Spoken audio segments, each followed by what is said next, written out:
Assalamualaikum warahmatullahi wabarakatuh.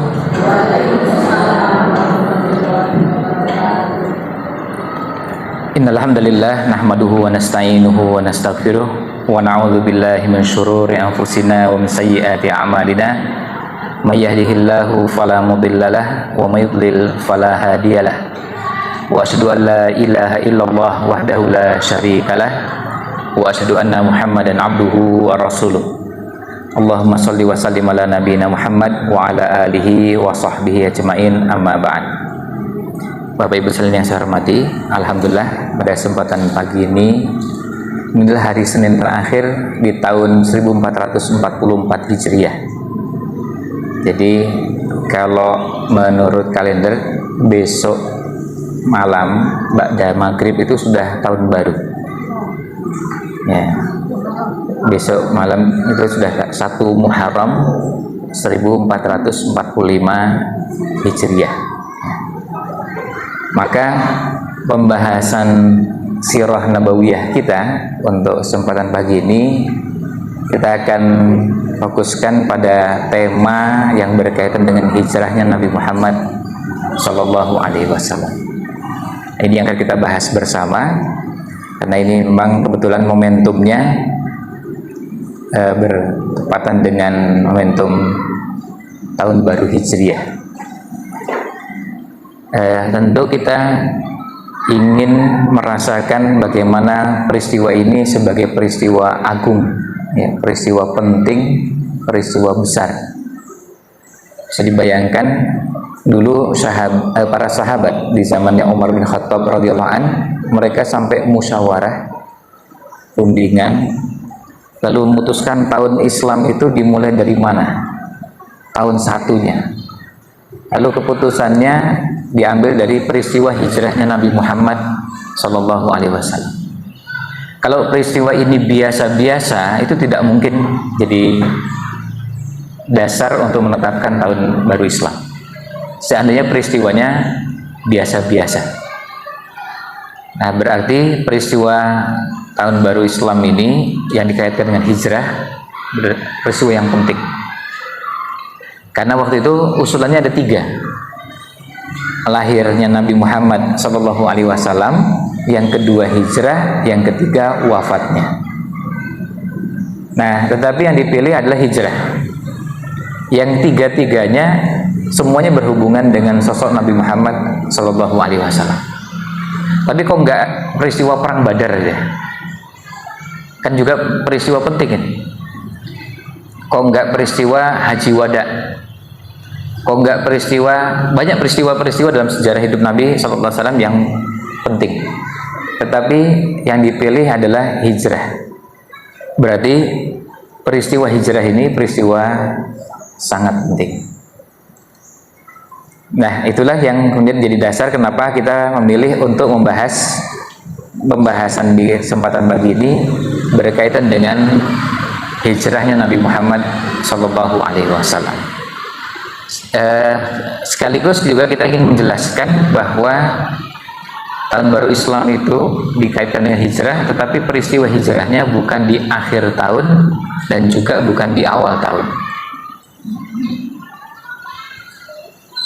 Kita hanya akan membahas tentang bagaimana perjalanan hijrah, tetapi karena peristiwanya dikaitkan dengan hijrah, tahun baru Islam itu dinamakan tahun Hijriah, dikaitkan dengan hijrah, maka kita akan membahas tentang hijrahnya.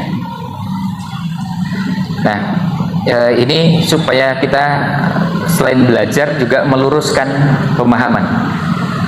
Jangan sampai dipahami bahwa ketika kita bicara tentang tahun baru Hijriah, kemudian membahas hijrah, lalu dipahami bahwa hijrah itu di akhir tahun atau awal tahun.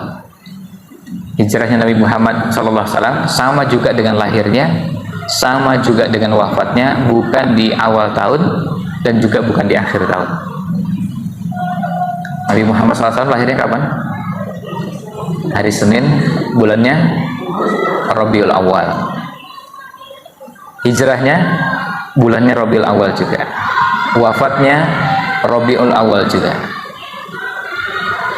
Nah, ini malah justru semuanya Rabiul Awal, dan Rabiul Awal itu bulan ke berapa nih? bulan Rabiul Awal, bulan ketiga ya, Muharram, Safar, lalu Rabiul Awal. Di peristiwa hijrah ini bulan ketiga atau di akhir bulan kedua, awal bulan ketiga. Nanti kita akan jelaskan. Nah, ini momentum atau peristiwa hijrahnya Nabi Muhammad Sallallahu Alaihi Wasallam. Nah, jadi kita ingin mendudukkan itu supaya nanti jangan sampai dipahami keliru. Kemudian ketika kita bicara tentang tahun baru Islam yang kita kenal dengan hijrah, bulan-bulan yang ada dalam Islam itu sudah ada sebelum peristiwa hijrah. Bahkan ketika Nabi Muhammad SAW lahir sudah dikenal yang namanya hari, kemudian yang bulan itu sudah dikenal. Maka orang bisa menyebutkan bahwa Nabi Muhammad SAW lahirnya di bulan Rabiul Awal. Bisa menyebut itu kenapa? Karena sudah dikenal Muharram, Safar, Rabiul Awal, Rabiul Akhir sampai dengan Dzulqa'dah, Dzulhijjah sudah dikenal di kalangan masyarakat saat itu. Yang belum ada sampai wafatnya Nabi Muhammad SAW adalah tahun dengan perhitungan angka. Tahun satunya itu kapan? Maka kalau kita dulu belajar Sirah Nabawiyah, Nabi Muhammad SAW lahirnya tahun apa? Nah, tahun gajah itu tahun berapa itu? Kan nggak ada ya, tahun gajah aja gitu. Dan itu bukan berdasarkan nama-nama hewan. Misalnya kalau dalam kalender Cina ada nama-nama hewan, dalam kalender di masyarakat Arab tidak menggunakan nama-nama hewan. Artinya bukan setelah tahun gajah, tahun berikutnya misalnya tahun, nah, terus tahun berikutnya lagi tahun, ya, jadi hewan, bukan begitu. Tapi tahunnya itu betul pada saat itu tahun gajah, hanya karena ada peristiwa besar yaitu pasukan Abraha yang menggunakan gajah, maka kemudian dinamakan tahun gajah sampai turun surat Al-Fil. Pasukannya dinamakan Ashabul Fil. Alam taro kaifa fa'ala rabbuka bi ashabil fil. Nah, itu karena peristiwanya itu. Jadi bukan karena memang mereka mengenal dengan tradisi penamaan menggunakan nama-nama hewan. Itu tidak. Dia tidak ada hubungannya dengan hewan-hewan. Tahun terakhir Nabi Muhammad SAW, beliau melaksanakan ibadah haji pertama sekaligus terakhir, karena beliau cuma haji sekali. Dinamakan dengan tahun apa? Tahun Haji Wada. Karena peristiwa yang besar adalah peristiwa Haji Wada. Nah, di masa Umar bin Khattab radhiyallahu anhu, jadi sampai akhir hayat Nabi SAW, kemudian masuk ke pemerintahannya Abu Bakar, masuk ke pemerintahannya Umar.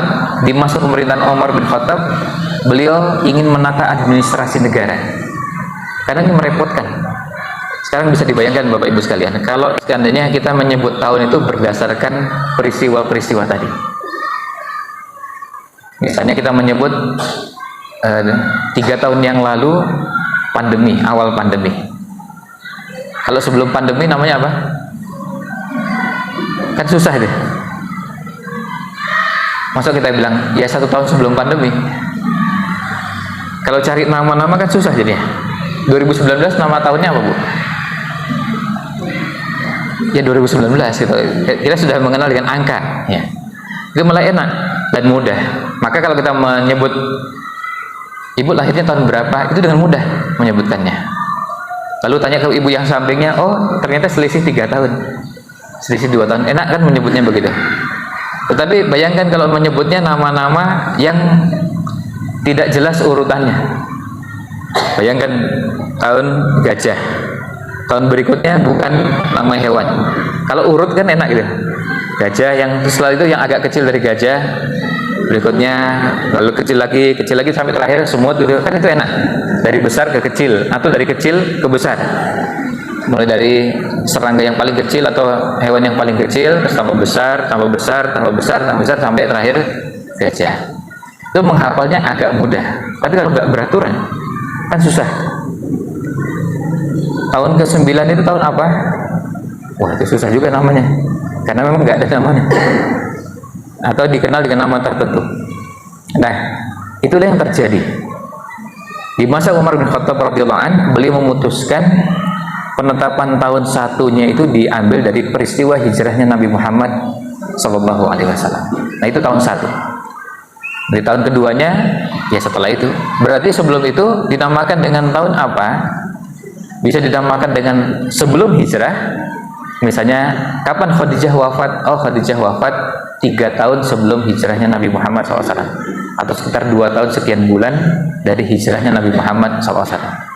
Itu menyebutnya enak, 2, 3, 4, 5, angkanya gampang.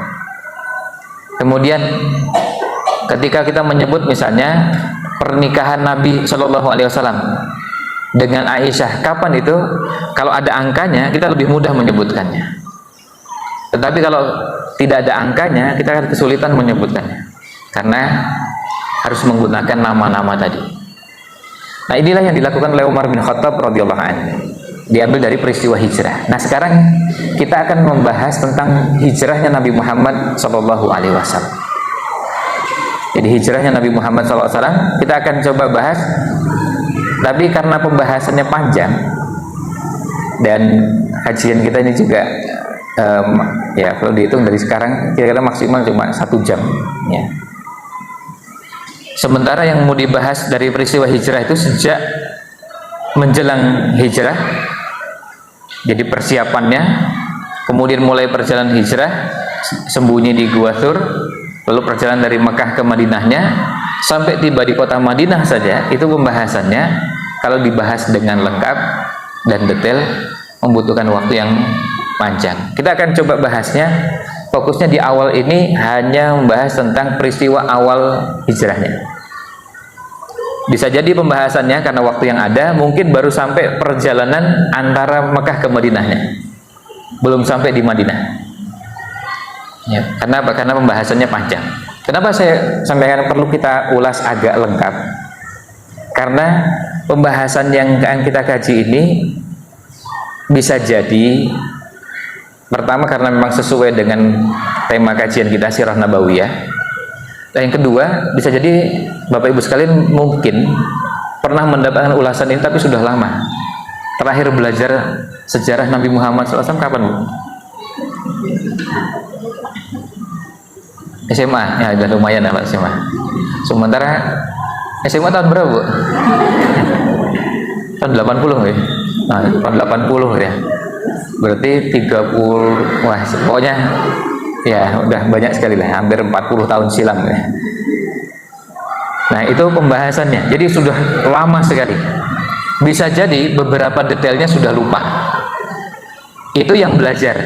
Nah, yang jadi masalah kalau nanti ada ibu-ibu yang barusan ditanya sungkan mau jawabnya, sebetulnya nggak pernah belajar. Diingat-ingat kapan deh. Kalaupun pernah belajar, pernah menyebut peristiwa hijrah, tetapi tidak pernah diulas dengan lengkap, nggak pernah diulas dengan detail. Nah, nanti saya akan coba sebutkan agak detail, tapi saya nggak berani mengatakan ini kupas tuntas. Kalau kupas tuntas itu artinya memang dibahas semuanya dan tuntas. Nah, kalau mau dibahas itu sampai lengkap, itu membutuhkan waktu lebih panjang lagi. Kita akan bahas secukupnya. Selain juga yang kedua, ya sebetulnya kalau orang mengatakan kupas tuntas itu ya sangat tergantung dari penguasaan, ya penguasaan pematerinya. Nah, kalau pematerinya nggak terlalu menguasai kan sebetulnya nggak kupas tuntas ya, karena ada yang tidak tuntas. Nah, makanya kita akan coba bahas sesuai dengan kemampuan dari pematerinya, dan yang kedua dari waktu yang tersedia. Ya, sekarang kita mulai dari kenapa Nabi Muhammad SAW hijrah. Kita semua ketahui kan Nabi Muhammad SAW asli Mekah. Beliau asli Mekah, bapaknya asli Mekah, Abdullah. Kakeknya Abdul Muthalib juga asli Mekah. Bahkan tokoh kabilahnya terkenal Quraisy. Ini orang terpandang. Semua orang kalau di Mekah pasti tahu siapa itu Abdul Muthalib. Lalu kalau mau naik lagi ke berikutnya, ke atasnya, itu tokoh-tokoh. Nah, artinya beliau ini orang asli, bapaknya juga penduduk asli, yang tidak diragukan bahwa beliau ini memang orang dari keturunan Quraisy yang merupakan kabilah yang sangat terpandang di kota Mekah. Kalau sampai hijrah, pasti ada sesuatu yang sangat penting. Hijrah ini karena apa? Apa karena materi?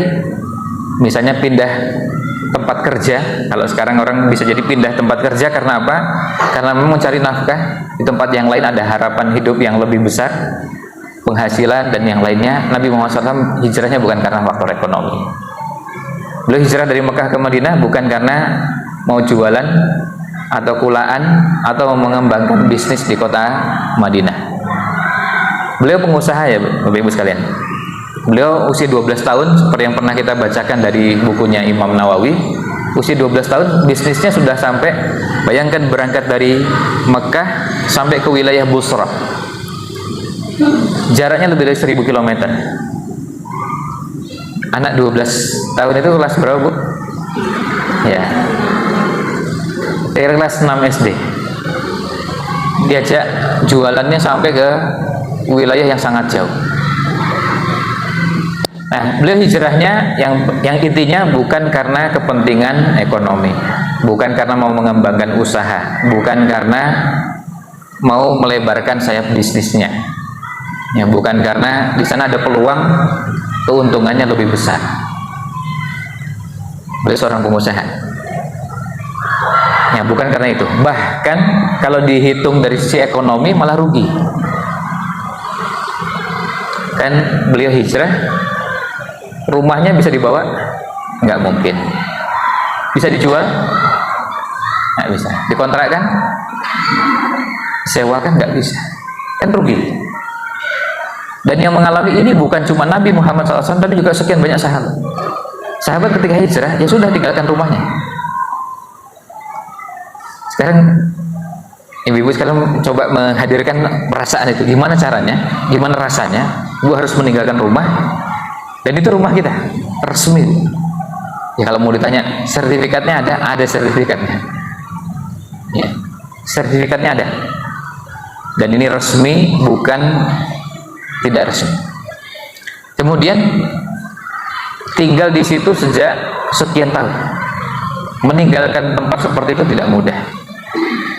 Makanya kenapa ada sebagian yang mengatakan bahwa hijrahnya Nabi Muhammad SAW itu menguras rasa, menguras pikiran. Karena apa? Ada sesuatu yang berat yang harus ditinggalkan. Jadi bukan karena faktor ekonomi.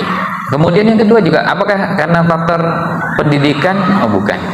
Misalnya orang bisa jadi hijrah karena pindah ke kota lain, menempuh pendidikan, dan ternyata lanjut, bukan cuma tinggal karena selama kuliah, tapi juga dilanjutkan sampai terus setelah kuliah, ternyata kemudian diangkat jadi dosen di situ dan akhirnya tinggal di situ. Bukan karena itu. Kalau kita di Jogja kan biasa menemukan seperti itu ya, Bu ya. Kita biasa menemukan ada yang tinggal di Jogja sebetulnya bukan asli Jogja. Sejak kapan tinggal di Jogjanya? Ya tinggal di Jogjanya sejak dulu kuliah, ternyata lanjut kuliah lagi di pasca sarjana, kemudian lanjut ternyata jadi dosen dan akhirnya tinggal di Jogja sampai sekarang.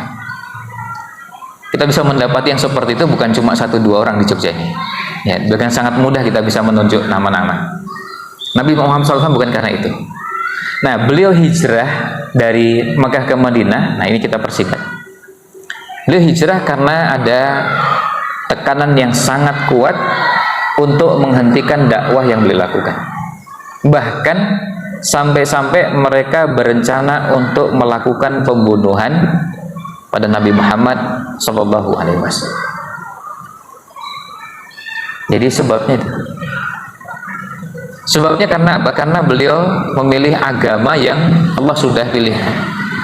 Karena beliau memilih untuk menjadi orang yang menyerukan, mengajak orang pada agama ini, dan beliau memilih untuk sampai akhir hayat mengamalkan apa yang kita kenal dengan wala tamutunna illa wa antum muslimun. Para sahabat juga begitu.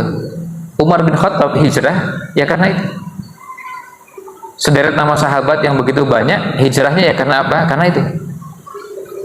Apa ada kejahatan yang mereka lakukan?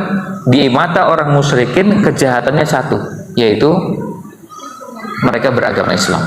Mereka memilih beriman kepada Allah SWT. Allah berfirman, ini ayat yang konteksnya hampir sama, wa ma naqamu minhum illa ayyuminu billahil azizil hamid.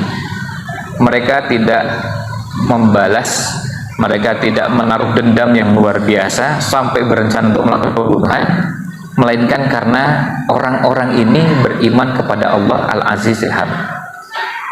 Jadi di mata orang musyrikin, kejahatan Nabi Muhammad SAW itu cuma satu, ya karena beriman kepada Allah. Apakah maling? Bukan. Apakah melakukan kejahatan ini dan itu? Tidak. Ya. Tidak ada kejahatan yang dilakukan. Kejahatannya cuma apa? Karena beriman kepada Allah SWT.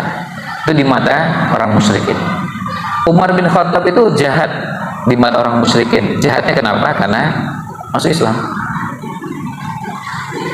Dan ini bisa terjadi sepanjang sejarah. Maka jangan kaget kalau ada orang Islam yang dimusuhi, dan saat ini menjadi satu-satunya agama yang paling keras dimusuhi, itu Islam. Saya dengar cerita dari ketua MUI DIY dalam sebuah seminar yang dihadiri juga oleh umat agama lain. Kemudian ada salah satu peserta yang komentar, dan komentarnya begini: saya lihat Anda ini sebenarnya orang baik, cuma sayangnya Anda ini Muslim.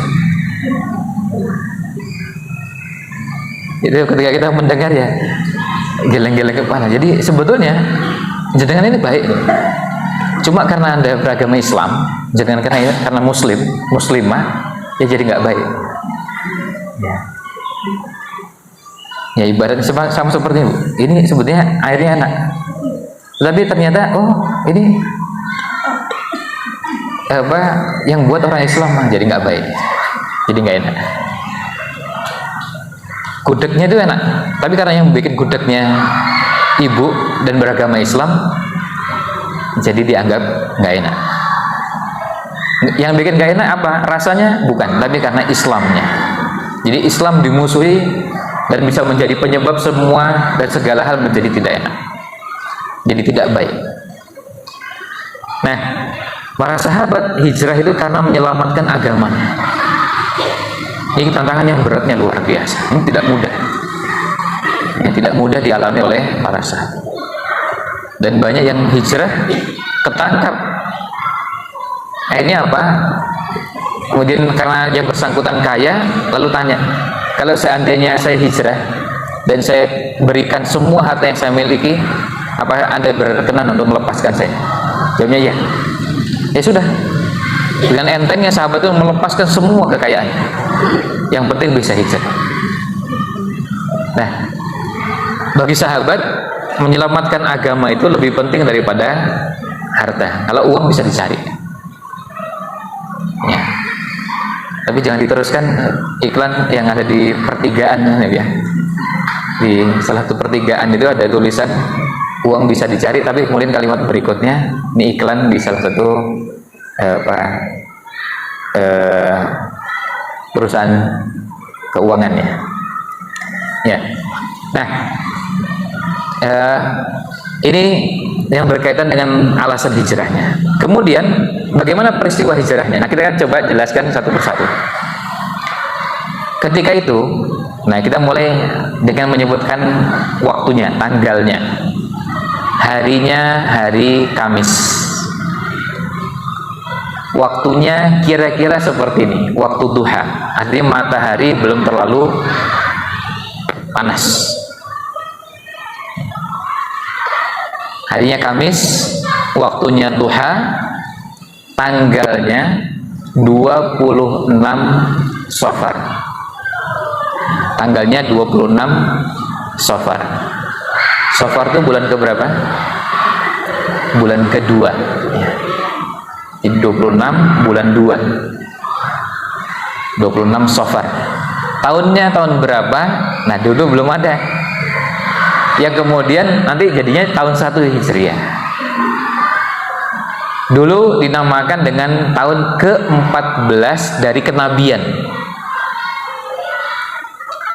ke-14 dari kenabian. Karena apa? Karena ngitungnya kapan Nabi Muhammad SAW diangkat menjadi nabi dan rasul. Nah, itu tahun keberapanya, itulah yang dinamakan dengan penghitungannya. Jadi ketika Nabi SAW diangkat menjadi nabi dan rasul, usianya 40 tahun. 40 itu tahun ke-1-nya. Kemudian kalau itu tahun ke-14 berarti usia Nabi Muhammad SAW saat hijrah 53 tahun. Ya, 53 tahun. Saat itu Khadijah sudah wafat. Khadijah radhiyallahu anha, istri Nabi SAW, sudah wafat. Nah, ini prosesnya. Kemudian kalau kalender Masehinya tanggal berapa? Itu bertepatan dengan tanggal 12 September.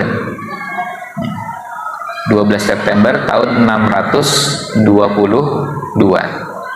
Ini kalau di buku Sirah Nabawiyah fi Dhawil Masadiril Asliyah sebutkan dengan tanggal tersebut, 12 September 622. Harinya Kamis, 26 Safar tahun ke-14 dari kenabian, atau yang kemudian kita kenal dengan tahun 1 Hijriah. Nah, orang musyrikin kumpul di sebuah tempat namanya Darun Nadwah. Darun Nadwah ini asalnya adalah Dar Qusay bin Kilab, tempat pertemuan orang musyrikin untuk memutuskan hal-hal yang sangat penting dalam kehidupan mereka di kota Mekah. Jadi kalau di level negara, ya sekelas dengan gedung DPR MPR, sekelas dengan gedung DPR MPR, untuk memutuskan masalah-masalah penting. Tempatnya di mana? Tempatnya di sini, namanya Darun Nadwah, tulisannya DARUN, ya, Darun Nadwahnya NADWAH, Nadwah, Darun Nadwah. Nah, ini awalnya mereka bertemu dan kumpul di situ. Nah, ini pertemuan penting dan pertemuannya dihadiri oleh tokoh-tokoh. Nah, saya akan sebutkan nama-nama tokohnya. Berikut kabilahnya. Jadi kan kabilah besarnya kita mengatakan, oh ini Quraisy, ya, tapi kemudian nanti ada kabilah yang kemudian dari turunannya ada beberapa. Saya sebutkan yang hadir di pertemuan tersebut, yang disebutkan oleh Imam Ibnu Ishaq. Yang pertama kabilah Bani Abdi Syams, SYAMS, ya, Syams, Bani Abdi Syams. Ini kabilah pertama. Siapa perwakilannya? Yang hadir di pertemuan itu, mereka ngutus 3 orang. Pertama Utbah, ya, Utbah, ya, nama lengkapnya Utbah bin Rabi'ah. Kemudian yang kedua ada Syaibah, SYAIBAH, Syaibah bin Rabi'ah juga. Yang ketiga, ini juga terkenal, Abu Sufyan, ya, Abu Sufyan bin Harb, ya.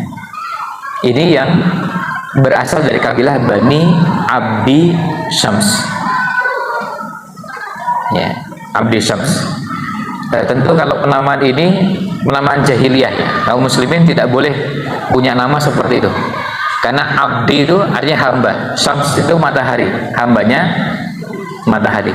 Kita di umat Islam tidak boleh menghambakan kepada makhluk, hanya boleh menghambakan kepada Allah. Mau namanya Abdullah, Abdul Rahman, Abdul Rahim, Abdul Kudus, Abdul Malik, dan yang lainnya silahkan, tapi semuanya dari Asmaul Husna.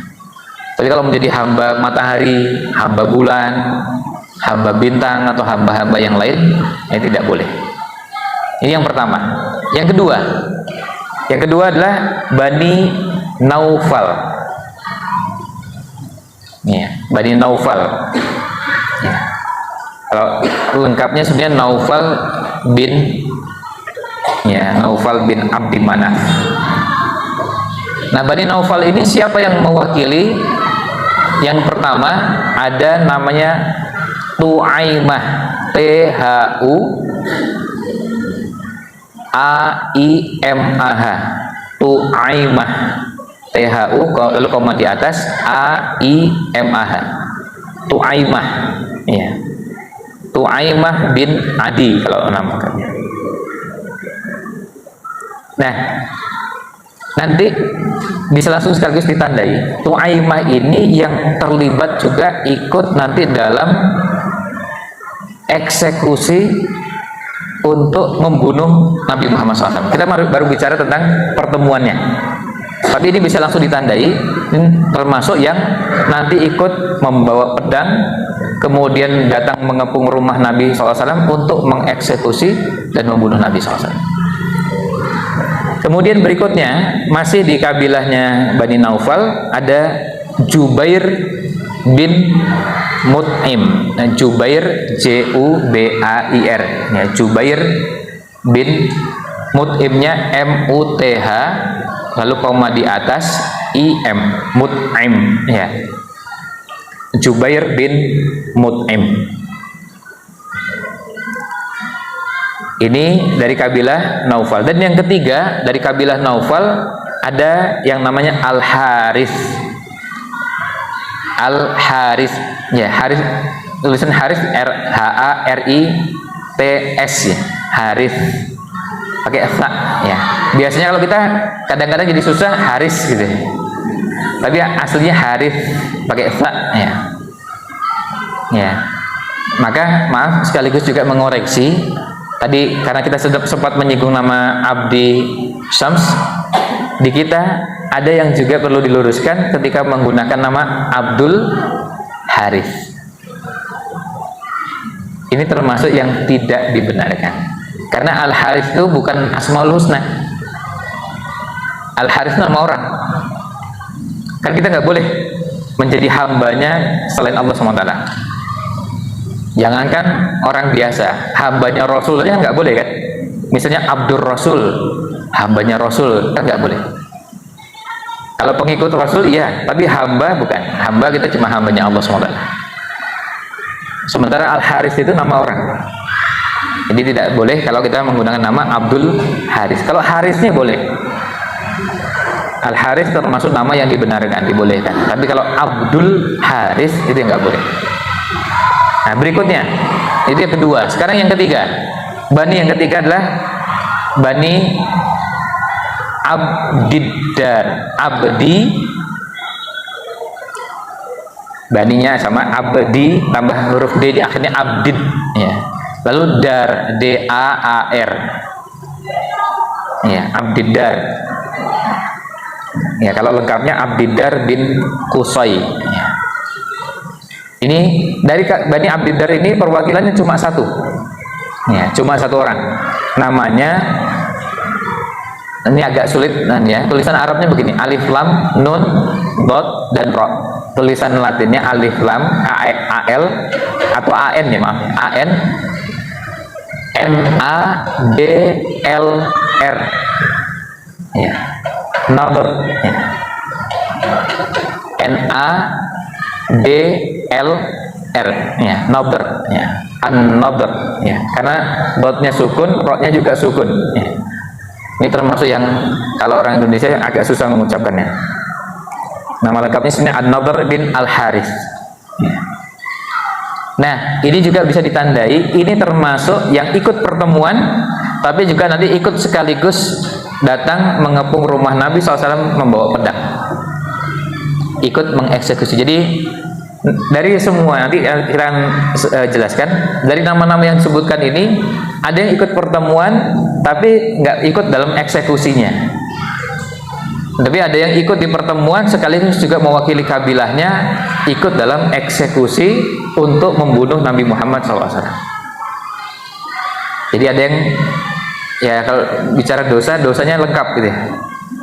Ikut merancang, ya, komplit ini, paket komplit ini. Mau ikut merancang dan ikut mengeksekusi. Makanya kenapa kemudian ada yang sampai mengatakan istilah kafah itu digunakan untuk selain umat Islam. Ini namanya kafir yang kafah, ya. Udah kafir, merancang kejahatan, juga mengeksekusi kejahatan. Jadi udah kafir, jahat, bejat, bengis, pokoknya kafah. Nah itu kafah itu maksudnya itu paket komplitnya tadi, ya. Paket lengkap. Ini yang ketiga. Sekarang yang keempat. Bani yang keempat adalah Bani Asad, ASAD, ya, Bani Asad. Bani Asad ini diwakili oleh yang pertama Abul Bakhtari. Abul, ya, ABUL, Abul Bakhtari, BAKHTARI, ya. Kalau tulisan Arabnya alif lam ba kha ta ro ya. Abul Bakhtari, Bakhtarinya ada. Ya, Abul Bakhtari. Kalau lengkapnya Abul Bakhtari bin Hisham. Nah, Abul Bakhtari ini termasuk yang punya usulan untuk bagaimana caranya supaya menghentikan dakwahnya Nabi Muhammad SAW. Tapi bukan usulan yang digunakan, tapi usulan yang disampaikan. Jadi kalau bicara bagaimana bencinya, ini tokoh-tokoh ini bencinya luar biasa kepada Nabi Muhammad SAW. Kemudian berikutnya yang kedua dari kabilah Bani Asad, ini kabilah yang keempat ini ada namanya Zam'ah, ya, Zam'ah, ZAM lalu koma di atas AH, Zam'ah. Nah, bisa sekaligus ditandai Zam'ah ini ikut pertemuan dan yang ikut dalam eksekusi nanti. Jadi ikut pertemuan. Kalau Abul Bakhtari mengusulkan aja, punya usulan, karena usulannya di penjara aja, yang lain usulkan diusir aja. Abul Bakhtari cuma usul di pertemuan tadi. Tapi kalau Zam'ah ikut pertemuan, merencanakan dan ikut mengeksekusi, namanya Zam'ah. Sekaligus juga kita perlu sampaikan bahwa yang berakhiran tak marbutoh itu tidak selalu perempuan, ya, bisa laki-laki. Zam'ah contohnya, Zam'ah ini laki-laki. Hamzah, Tolhah. Nah, yang dipakai oleh perempuan tapi aslinya laki-laki adalah yang mendampingi Nabi SAW ketika berdagang. Ya, Bu. Waktu berdagang dari Mekah kemudian sampai ke negeri Syam.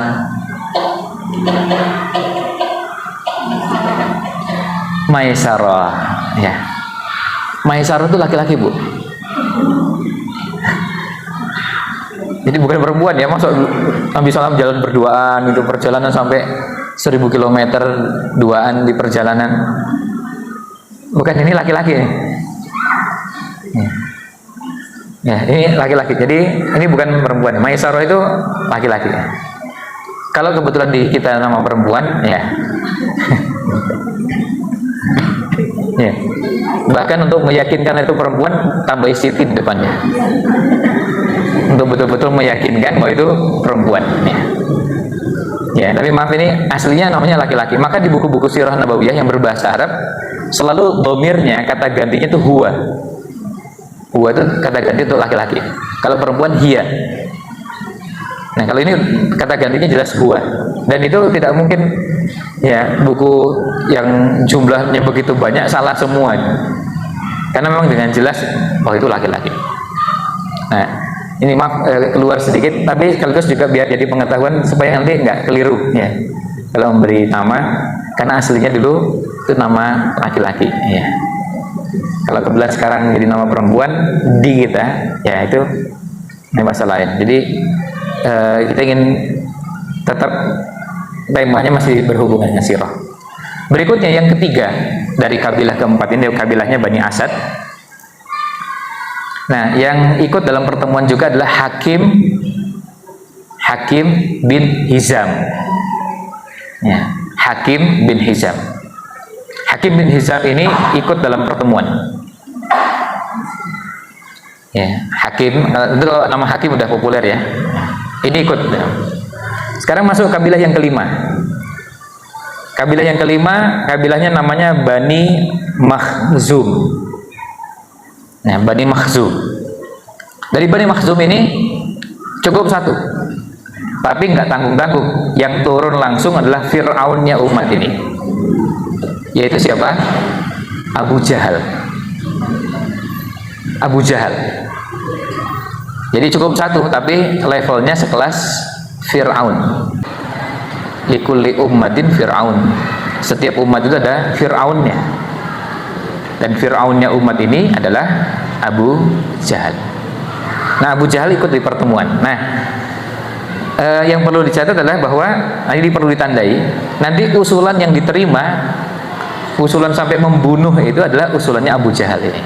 Dan Abu Jahal bukan cuma mengusulkan, tapi juga ikut dalam mendatangi rumah Nabi SAW pada malam tersebut.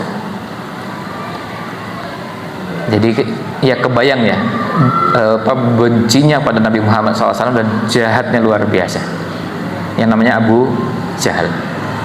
Berikutnya, ini cukup satu ya, Bani Makhzum, hanya cuma satu. Berikutnya kabilah yang ke-6, Bani Sahab, S-A-H-M.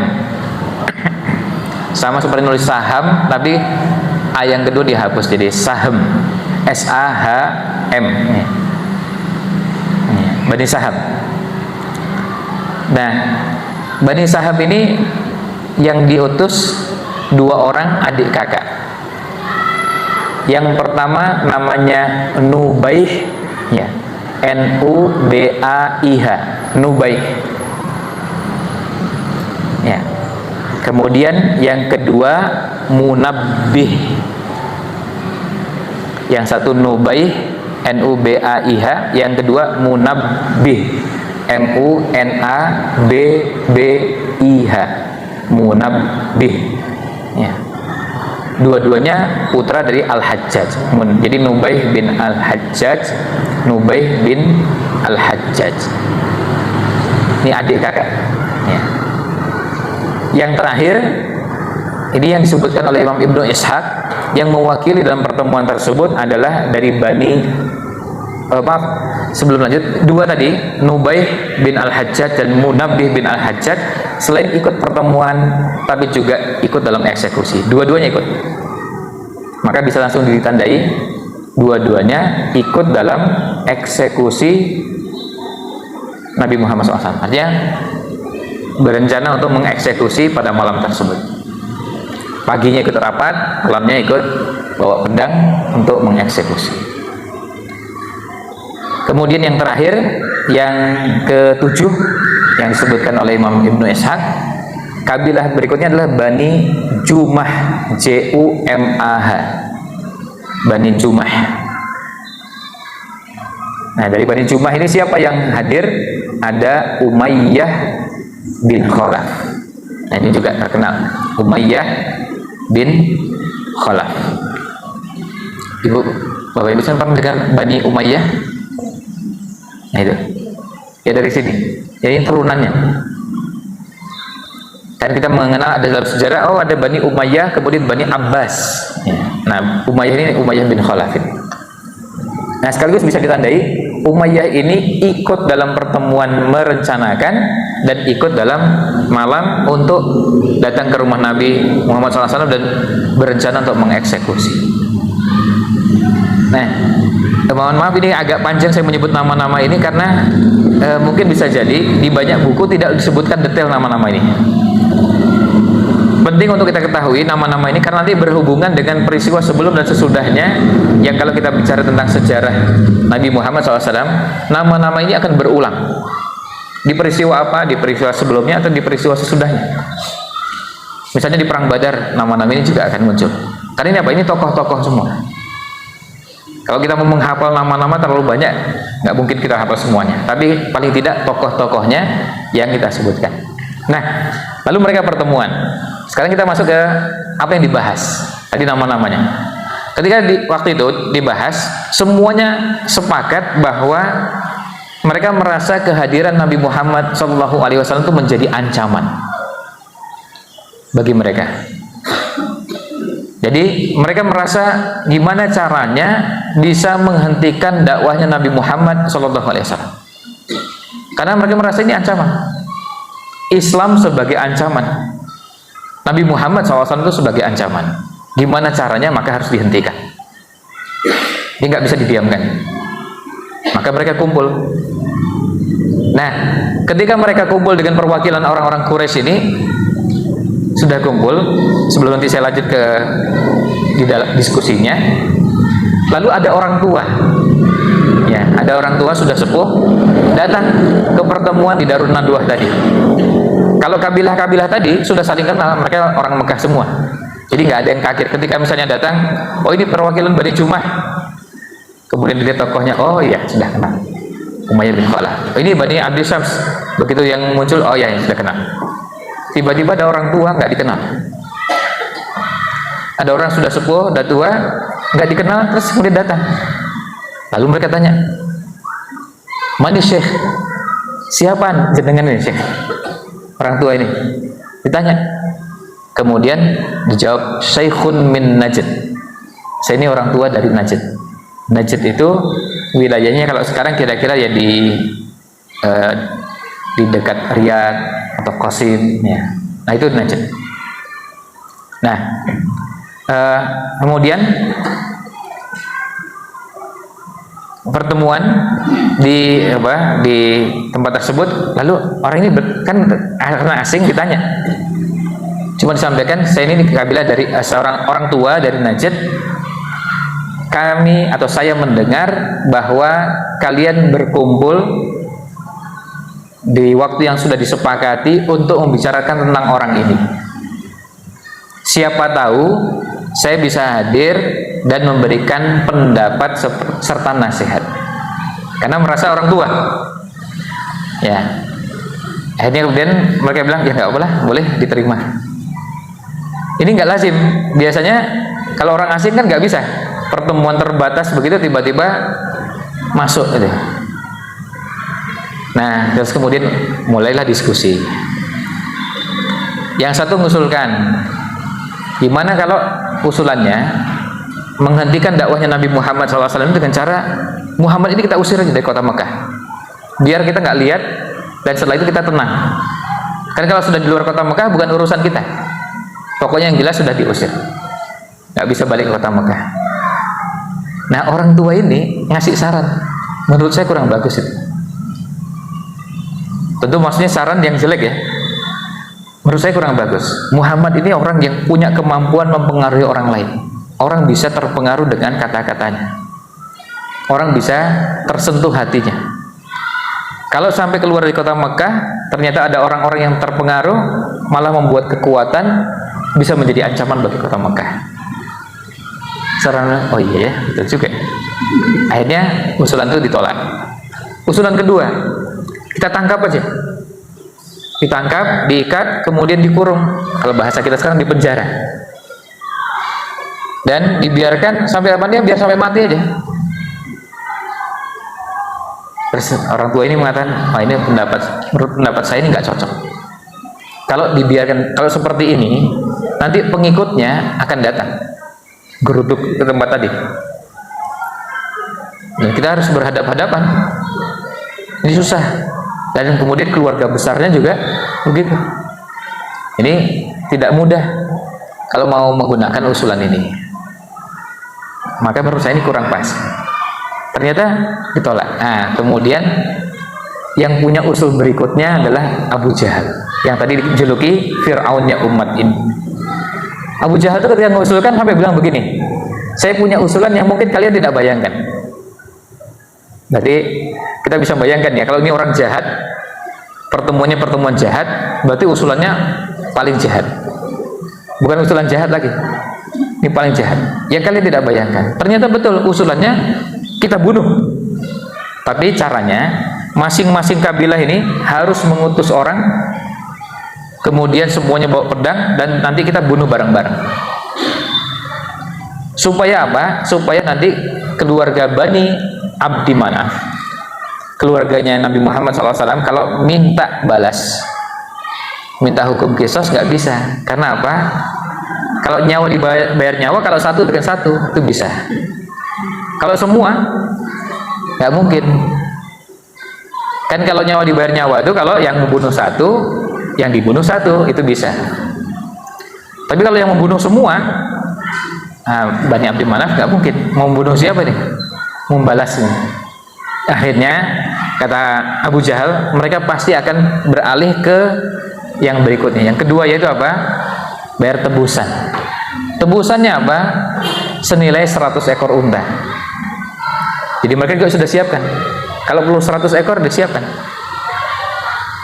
Nah, ternyata itu usulannya tadi Fir'aunnya umat ini, usulannya Abu Jahal. Orang tua ini nanggapi, wallahi demi Allah, hadza huwa ar-ra'y. Ini baru ide yang jitu. Ya kalau bahasa sekarang dikasih 2 jempol atau 5 bintang gitu ya. Wah, ini ide yang paling bagus. Akhirnya itu yang disepakati, ide yang diterima. Ide supaya kita bunuh aja, disepakati. Nah, ternyata orang tua tadi yang sudah sepuh ini, dia adalah iblis yang berubah wujud jadi manusia. Jadi Bapak Ibu sekalian bisa bayangkan pertemuan hijrah pertama yang akhirnya kemudian jadi peristiwa hijrah. Pertemuan di Darun Nadwah ini dihadiri oleh tokoh-tokoh yang tadi sudah sangat jahat, kemudian dihadiri oleh Fir'aunnya umat ini yang sudah paling jahat. Kemudian karena sangat pentingnya pertemuan ini, kemudian iblis sampai turun tangan langsung, nggak mengutus pasukannya. Bisa dibayangkan kalau sekarang ini kita ini tiap hari kan diganggu sama setan dengan berbagai godaan. Godaannya macam-macam, maksiat macam-macam. Pokoknya setan tiap hari. Bahkan dalam sebuah hadis Nabi SAW bersabda bahwa iblis itu setiap hari duduk di singgasananya, kemudian ba'atsa junudahu, mengirim pasukannya supaya apa? Mengganggu umat manusia. Yang satu diajak supaya mencuri, yang satu lagi biar korupsi, satu lagi judi, satu lagi mabuk, satu ini satu itu, terus sampai akhirnya semuanya setelah selesai laporan. Gimana? Jadi laporan semua apa yang sudah dilakukan. Ini berarti iblis ini hebat juga ya. Ini kalau dalam ilmu manajemen kan termasuk cara yang bagus dalam ilmu manajemen. Jadi selain merencanakan, kemudian dilaksanakan dan dievaluasi. Nah, iblis mengevaluasi ini pasukannya sudah apa? Di antara yang dia beri apresiasi adalah, kalau ini tadi sudah membuat orang melakukan ini dan itu, tapi yang diberikan apresiasi luar biasa oleh iblis adalah ketika ada yang mengatakan, saya sudah mengganggu rumah tangga orang sampai akhirnya pisah suami dengan istri. Nah, kemudian sama iblis lalu dipanggil nih, didekat, lalu dikasih mahkota. Nah, ini baru jempol, ini baru hebat. Diapresiasi karena apa? Berhasil merusak rumah tangga orang. Tapi apa? Yang mengerjakan tetap pasukannya, setan-setan. Nah, yang luar biasa di peristiwa hijrah ini, iblis turun tangan langsung. Ini berarti peristiwanya luar biasa sampai iblis turun tangan. Maka sekaligus juga ini menjadi pesan berharga bagi kita. Kalau hijrah, ya, Bapak Ibu sekalian, kalau hijrah itu harus hati-hati. Karena apa? Godaannya di tengah jalan itu luar biasa banyaknya. Karena bisa jadi ada yang sudah hijrah balik lagi, sudah hijrah balik lagi. Dan ada yang sudah hijrah bertahan sekian lama, sekian tahun, kemudian ternyata dengan godaan berkali-kali akhirnya runtuh juga dan akhirnya balik lagi. Nauzubillah min dzalik. Ini artinya peristiwanya peristiwa penting. Nah, kemudian kembali ke peristiwa hijrahnya, lalu diputuskan. Nah, ketika sudah diputuskan, malaikat Jibril langsung menyampaikan kepada Nabi Muhammad SAW bahwa malam itu juga beliau sudah harus hijrah. Nah, itu perintahnya. Berarti sudah ada perintah untuk hijrah. Nabi Muhammad SAW hijrah itu berdasarkan wahyu, nunggu perintah. Begitu diperintahkan, diberikan arahan, langsung hijrah. Jadi bukan asal-asalan. Maka kemudian beliau langsung ke rumahnya Abu Bakar As-Siddiq radhiyallahu anhu. Dan beliau berangkat di waktu siang. Kan itu pertemuannya tadi di waktu duha ketika sudah diputuskan. Nah, siang itu beliau datang ke rumahnya Abu Bakar. Ketika berangkat ke rumah Abu Bakar, dalam riwayat disebutkan beliau menutup wajahnya supaya tidak diketahui, dan selain juga memang sangat panas di waktu yang orang jarang keluar rumah. Datang ketemu Abu Bakar lalu nyampaikan keinginannya. Tapi begitu mau nyampaikan, dilihat di dalam rumah ada orang, lalu minta kepada Abu Bakar, tolong orang-orang yang di rumah diminta keluar. Kenapa? Karena yang mau disampaikan rahasia, khawatir terdengar. Nanti ini saya akan teruskan nanti sampai ke bagian akhirnya. Inilah yang dinamakan dengan tawakal. Tawakal itu bukan tanpa usaha, atau usaha tapi asal-asalan, usaha nggak sungguh-sungguh, usahanya nggak serius, usahanya nggak detail. Itu bukan begitu. Tawakal itu artinya usahanya serius, sungguh-sungguh, sampai diperhitungkan detail-detailnya. Baru setelah itu serahkan kepada Allah SWT. Itu baru namanya tawakal. Makanya kita belajar tawakal itu salah satunya dari peristiwa hijrah. Tentu banyak peristiwa yang lain yang menjadikan tempat belajar. Nah, Nabi SAW ketika itu mau menyampaikan informasi, beliau nggak mau orang lain tahu. Karena apa? Karena kalau sampai dibocor, ya nggak bisa hijrah. Padahal beliau ini kan maksum, sudah pasti dijaga oleh Allah SWT. Kan bisa aja hijrah, hijrahnya asal-asalan aja, berangkat aja. Ya, artinya dengan cara yang tidak diperhitungkan. Tapi Nabi SAW enggak. Beliau ketika nyampaikan pun sampai ngomong sama orang, itu dihitung ngobrolnya sama siapa dan yang mau dibicarakan apa. Lalu bisa disampaikan. Nah, ketika disampaikan, Abu Bakar mengatakan bahwa tidak perlu khawatir, yang di rumah ini adalah keluarga Anda. Yang di rumah ini adalah keluarga Anda. Keluarga maksudnya siapa? Di situ karena di dalam rumah itu ada Aisyah, istri Nabi SAW. Nah, kemudian lalu mulai Nabi SAW menyampaikan kepada Abu Bakar, sudah dapat perintah untuk hijrah. Nah, mulai persiapan. Nah, kemudian kata Abu Bakar, kita nanti menggunakan 2 unta. Saya sudah siapkan untanya.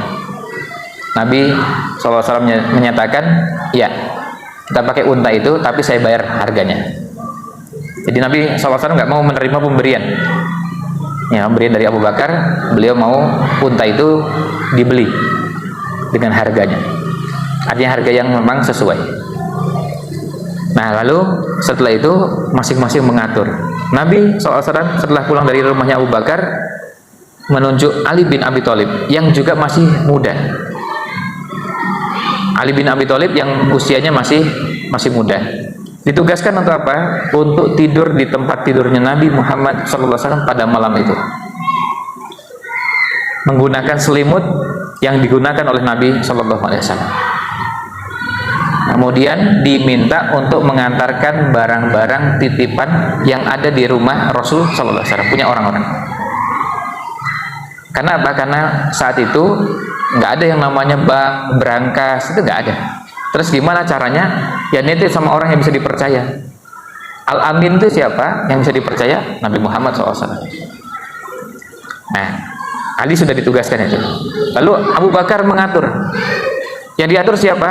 Mulai dari putrinya Asma, kemudian Aisyah, bikin makanan, kemudian sampai dikemas, dan sampai dalam riwayat disebutkan diikat.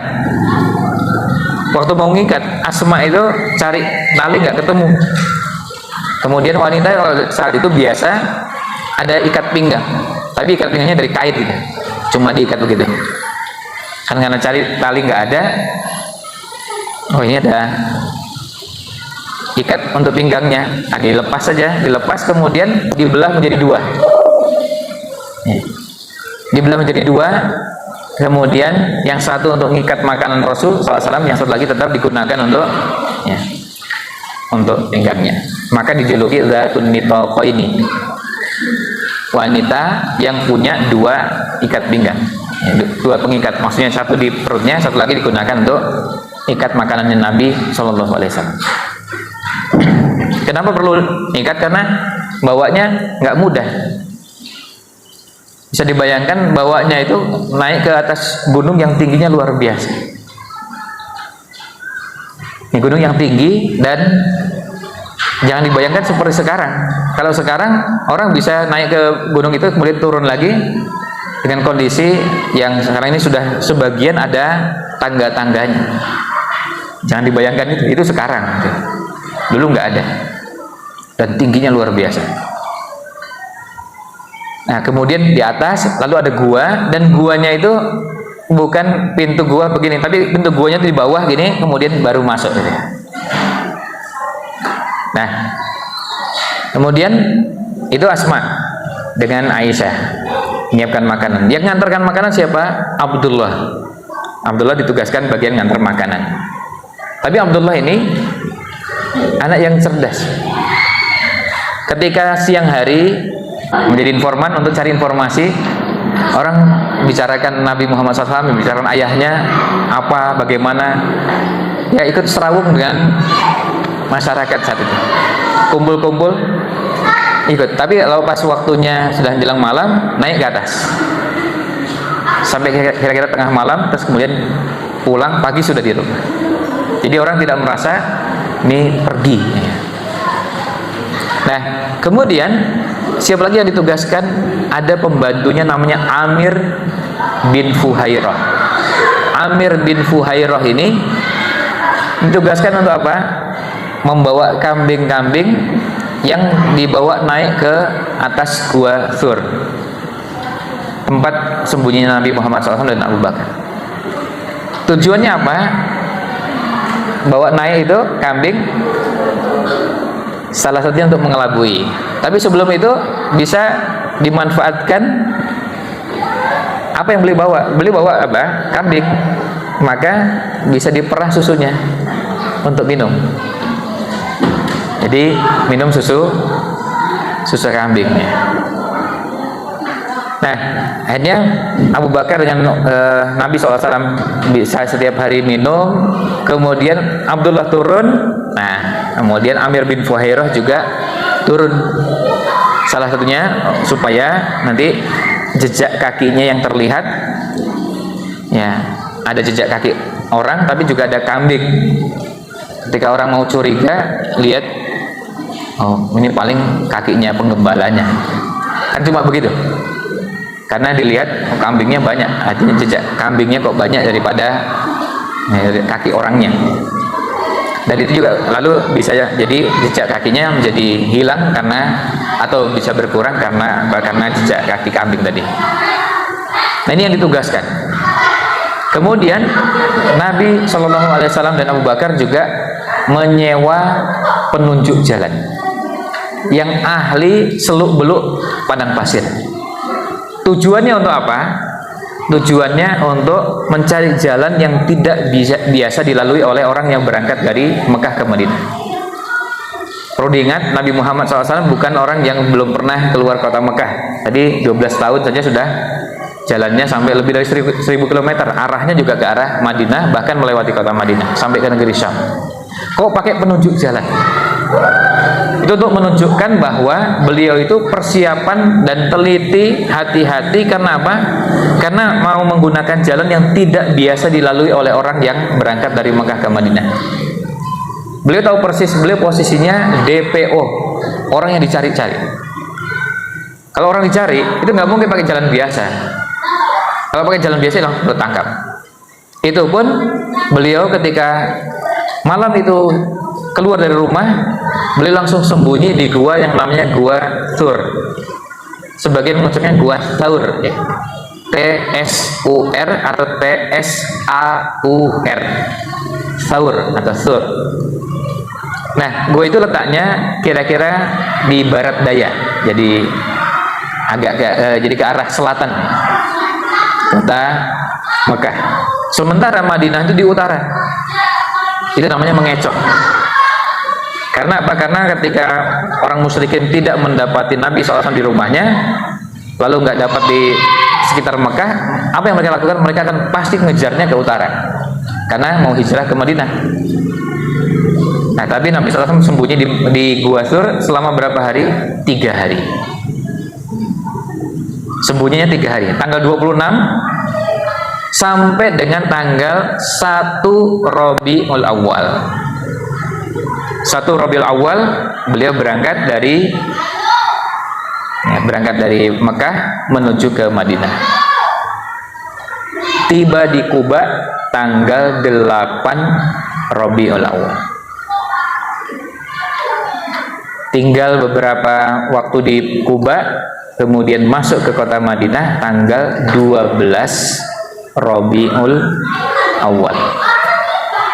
Ini satu riwayat yang masyhur yang menyebutkan tanggalnya.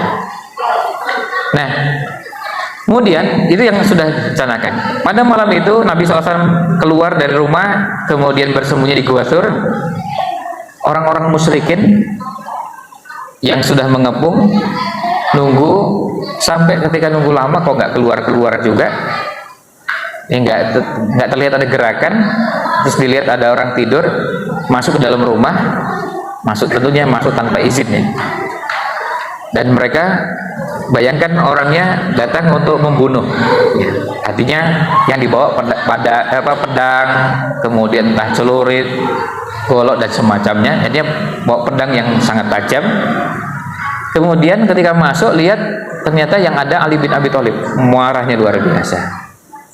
Apa yang dilakukan? Ali kemudian diseret,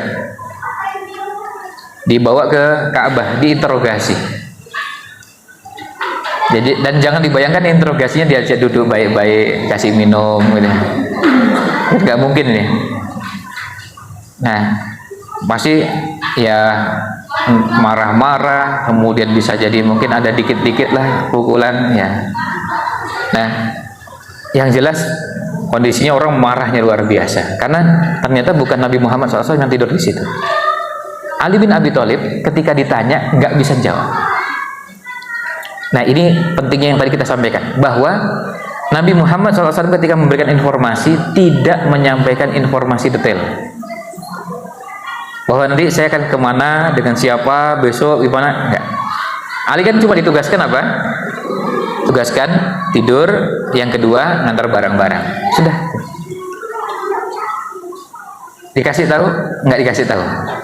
Itu penting supaya apa? Kalau diinterogasi sampai mau dipukuli seperti apapun nggak bisa nunjukkan. Lah nggak ngerti. Kamu nggak tahu, nggak diberi informasi. Jadi mau disiksa seperti apapun nggak akan bisa jawab. Karena apa? Karena memang nggak tahu. Beda dengan kalau tahu, mungkin berusaha menyembunyikan dengan berbagai cara. Ya, maksudnya tahu di mana tempat persembunyiannya dan tahu persis arahnya di sebelah sini, dan itu mungkin bisa saja dengan cara tertentu sampai ngaku bisa. Tapi kalau nggak tahu, mau dipukul kayak apapun nggak bisa. Nah, ketika mereka sudah nggak berhasil, tapi tahu hijrahnya dengan Abu Bakar. Akhirnya apa? Ke rumah Abu Bakar. Nah, ketika ke rumah Abu Bakar, nah sebelum lanjut, tadi yang datang ke rumah Nabi SAW, nama-namanya yang saya tadi sudah sebutkan ya. Yang tadi saya sebutkan saya sampaikan tadi ditandai ada nama-nama tertentu yang sudah disebutkan ya. Yang dari nama-nama itu ada yang ikut pertemuan tapi juga ikut eksekusi. Misalnya Tu'aimah bin Adi, An-Nadr bin Al-Haris, Zam'ah tadi, kemudian Abu Jahal, ada Nubaih, Munabbih, kemudian Umayyah. Ini termasuk nama-nama yang ikut ngepung rumah Rasulullah SAW. Ketika nggak dapat, Abu Jahal marah sekali, datang ke rumahnya Abu Bakar. Ke rumah Abu Bakar, ya Abu Bakar jelas nggak ada, lah udah pergi. Yang keluar siapa? Asma. Nah, ini yang kasihan Asma. Ya, orang marah. Tadi korban pertamanya Ali, tapi masih lumayan Ali laki-laki dan tubuhnya kuat. Diantemi ya masih kuat. Nah, ini Asma kasih. Asma begitu ditanya nggak bisa jawab juga. Asma nggak bisa jawab karena apa? Asma juga kan nggak diberitahu detailnya nanti kemana, itu nggak diberitahu. Nah, akhirnya apa? Asma dihajar ketika dipukul sangat keras sampai antingnya lepas. Ibu-ibu bisa bayangkan ya, kalau orang mukul dan keras itu sampai antingnya lepas, berarti pukulannya kayak apa tuh? Dan yang mukul Abu Jahal yang badannya, ya badannya bukan kurus, bukan kerempeng nih. Nah, jadi Asma ya bisa terbayang merasakan kesakitan luar biasa. Tapi ya itu bagian dari resiko, dan Asma menjalani itu semua. Gak bisa nunjukkan di mana tempatnya, kan nggak ada yang bisa diberikan. Akhirnya karena marah ya sudah lewat. Terus akhirnya cari cara lain. Nah, kemudian setelah itu langsung menyusun strategi berikutnya. Karena merasa nggak berhasil, cari informasi dari dua orang ini nggak ada, dan nggak bisa cari informasi yang lain lagi. Akhirnya apa? Mereka masuk ke tahap berikutnya. Sekarang ditugaskan semuanya cari informasi. Kemudian dibuat semacam sayembara. Siapa yang bisa mendatangkan kepalanya Nabi Muhammad SAW dan Abu Bakar akan diberikan harta senilai tebusan 2 nyawa ini. Ya, kalau 1 nyawanya 100 ekor unta, kalau 2 kan berarti 200. Kalau 1 untanya 25 juta kali 100 berapa? Miliar ya. Ya, orang senang semua. Kalau orang cari uang kan ini, wah ini untung nih. Kalau misalnya dibagi 3 aja kan masih tetap dapat banyak. Akhirnya semua berusaha cari, dan semuanya berusaha untuk dapat kesempatan tersebut. Nabi SAW sembunyi di gua Thur. Selama 3 hari orang carinya, kebanyakan mereka carinya ke arah utara. Tapi mereka juga bukan orang-orang yang bodoh. Mereka menugaskan orang-orang ahli jejak. Nah, ini yang berbahaya. Mereka menugaskan orang ahli jejak yang bisa mengetahui jejak kaki, dan bisa diketahui ini arahnya kemana. Dan ternyata memang luar biasa, orang itu berhasil sampai ke Gua Thur. Sampai ke Gua Thur. Jadi sampai, dan kemudian sampainya apa? Cuma sampai di depan mulut, sampai di depan mulut guanya. Dan orangnya cuma mengatakan jejaknya terakhir ya cuma sampai di sini. Nah, kebetulan Gua Thur itu bentuknya kalau kita mau masuk itu memang ke bawah, terus baru nanti naik ke atas. Jadi sembunyinya dia. Seandainya orang itu turun, wah kelihatan. Abu Bakar ketika mendengar jejak mereka, Nabi SAW di sampingnya, Abu Bakar sudah cemas luar biasa. Ini mengerikan sekali. Ini kalau mereka tahu, habis. Dan Abu Bakar sedihnya, kemudian takutnya, karena apa? Bagi Abu Bakar yang paling penting adalah Rasulnya SAW. Kalau dirinya tidak ada masalah. Dan ada kisah sebelumnya, ketika Abu Bakar mau masuk ke gua itu, Nabi SAW mau masuk, dilarang. Ya Rasul, jangan, biar saya yang masuk. Biar saya yang masuk dan saya mengecek. Dalam satu riwayat yang disebutkan oleh Dr. Mahdi Rizqullah Ahmad, ketika masuk dicek nggak ada apa. Terus ketika keluar, sebentar. Ketika keluar tuh Nabi SAW udah mau masuk, sebentar, ditahan lagi. Tadi merasa ada batu yang yang nampaknya belum dicek dan belum disingkirkan. Coba kan bisa jadi di balik batu itu ada ular, ada apa macam-macam lah hewan ya. Karena bayangkan ini tempatnya tempat yang tidak biasa ditinggali orang. Jadi kalau namanya hewan buas itu biasa. Ketemu kalajengking lah, ketemu ular, ketemu hewan-hewan begitu biasa. Nah, kemudian Nabi SAW setelah dilihat aman, lalu kemudian dari dalam gua Abu Bakar menyatakan, ya Rasulullah, sudah silakan masuk. Akhirnya masuk di sini. Masuk dan bersembunyi. Sehingga bisa dibayangkan Bapak Ibu sekalian, barang yang dibawa berarti kan sangat sedikit sekali. Maka tadi kita sampaikan ketika bicara hijrah, jangan dibayangkan bawa tas ransel, bawa barang banyak, itu piknik gitu ya. Ya, atau pindah rumah itu bawa kursi meja itu bisa pindah rumah ya, angkut-angkut barang pakai sewa, ya itu bisa. Jadi ini hijrahnya betul-betul harus diperhitungkan barangnya seringan mungkin, yang bisa mudah bergerak. Karena kalau banyak bawa barang kan repot ya. Baru bawa barang aja udah repot, padahal harus bergerak dengan lincah. Nah,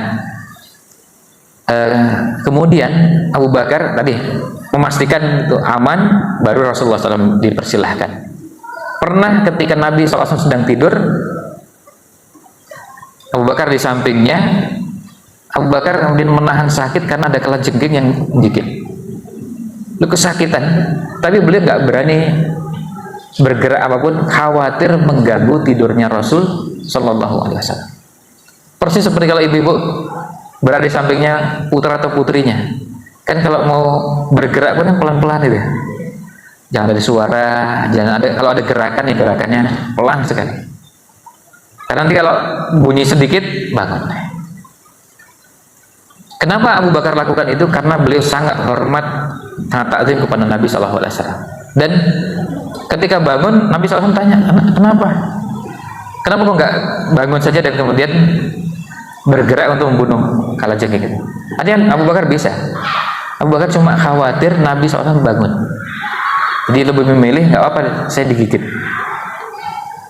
Itu bentuk pengorbanan yang dimiliki oleh para sahabat. Bagi mereka, nyawa mereka untuk Rasul Shallallahu Alaihi Wasallam itu murah. Mau mengorbankan harta, mengorbankan nyawa untuk Islam, untuk agama, untuk Rasul SAW itu murah bagi mereka. Itulah yang sulit dipahami oleh orang-orang yang tidak beriman. Makanya orang belajar sirah nabawiyah, kadang-kadang mereka sulit membahasakan atau memahami fisabilillah itu apa sih? Kok ada orang mau mati di jalan agama Allah tuh? Itu gimana itu? Ya waras apa enggak ya? Bagi mereka susah dipahami. Orang mau berkorban seperti korbannya Abu Bakar. Saking cintanya kepada Nabi SAW, mau digigit apapun tetap diam. Yang penting Nabi SAW tenang. Yang penting beliau bisa istirahat dengan pulas. Karena beliau khawatir nanti beliau bergerak terbangun gara-gara gerakan itu. Nah, sampai akhirnya 3 hari tinggal di gua tersebut, lalu mulai perjalanan menuju Madinah. Demikian ulasan yang bisa kami sampaikan. Dan sekali lagi, perjalanan hijrah ini masih, ini kan belum berangkat ya, belum naik. Tanya dikejar oleh Suraqah, kemudian nanti bersembunyi di kemudian nanti bertemu di tendanya, bertemu Ummu Ma'bad di tendanya Ummu Ma'bad, kemudian sampai akhirnya tiba di kota di Kuba, kemudian di Madinah. Lalu di Madinah disambut oleh kaum muslimin. Para sahabat berebut ingin memberikan sesuatu kepada Nabi SAW. Ada yang memberikan tanahnya, ada yang memberikan rumahnya, ada yang nggak punya apa-apa.